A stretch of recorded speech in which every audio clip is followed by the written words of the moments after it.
understand why this car is parked on the interstate, let's put this story in reverse. Just before 11 Wednesday night, Scott County deputies say a woman in her 20s just got off work. She was traveling north on I-75 and put her car in cruise control. That's when her car went out of control. When we first talked to her, she was at speeds of 90 to 100 miles an hour. Deputy Jeb Barnes faced with the task of catching up to her. And when he did, I heard a grinding noise and I heard her yelling for help. By the time Deputy Barnes got to the vehicle, it was going 10 miles an hour. He chased after it by foot, opened the door, got inside to overtake the vehicle. Started yelling, thank you, and she just basically said, you saved me. And then I tried to calm her down from there because she was a nervous wreck. Hanging on a rearview mirror, a picture of Jesus. Deputy Barnes says as she was passing exit after exit, she must have been praying. I'd say she was. I would have been. Barnes says he's heard of cars getting stuck in cruise control. This was the first time he's seen it happen. Call yourself a hero in this situation? Nah, I'm just doing my job. Covering the news in Scott County, Adam Yosem, LEX 18 News.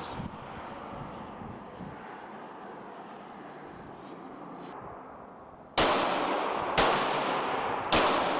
Smoke and Gun shop in Paris has a little more pink these days, and that might be because of these ladies. My guns and my sewing machines. They're part of a shooting club for women called Keeping the Peace. I take it very seriously. I practice at least once a week. Think of it as a modern-day book club, minus the books, and add the bullets. But the reason behind this group is more than just a pastime. My mother's family, her aunt, and 3 of her cousins were murdered when she was a child. So I grew up hearing about those murders quite often. And Kim grew up knowing that the world wasn't always a friendly place. Most all of the women in the club have a reason for packing heat. I was robbed 4 years ago at Walmart parking lot. A lot of women call me having already been attacked. A lot of them are in, ex-husband, angry ex-husband type of situations. And that's when Keeping the Peace was born, so that women just like myself who don't know much about shooting guns can know how to protect themselves.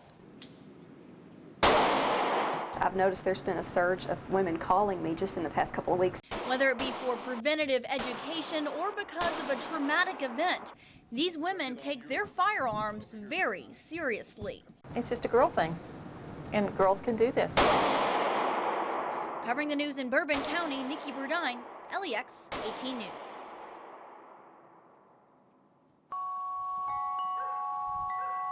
We can never know what our last words to a loved one might be. We hope that the last thing we say to them, the last thing we do, would be with love. For Misty and her husband, Ken Powers, that couldn't be more true. He told me I was tired and I needed to lay down, so he tucked me in bed. Ken and Misty moved here to Johnson County in 1994 and chose this location because of the peaceful backyard. He loved the outside. But a few years ago, Ken was diagnosed with Parkinson's disease. And this past Monday, Ken was outside when he lost his balance and fell in.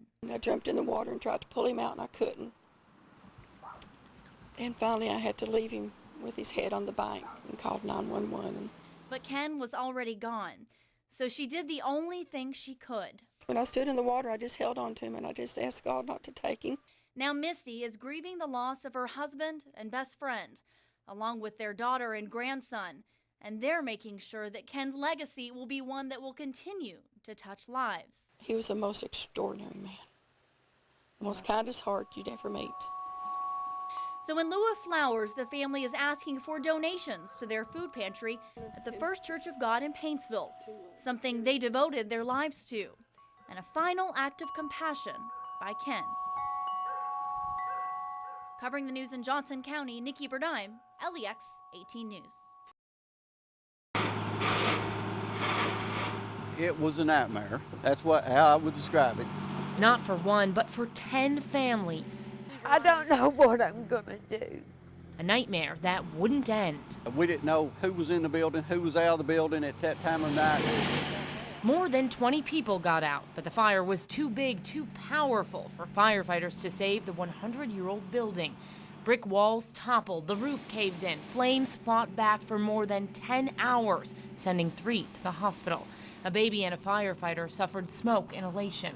They came and they was beating on the door, and it woke me up because I was watching a movie and I fell asleep. Regina Vanover and her cousin lived in 2 units. He was found by firefighters unconscious. 2nd and 3rd degree burns on his hands, on his back, and on his face. She barely made it out herself.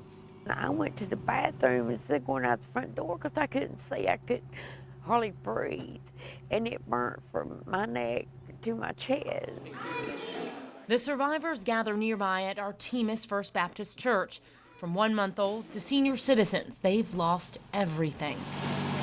We just moved in yesterday. We lost everything. We have nothing to wear. We have nothing to eat. We have nothing. No money, no nothing, because our food, everything burnt. They have each other. Tonight, they'll sleep at the church, but no one knows what's next. Covering the news in Knox County, Courtney Fisher, LEX 18 News.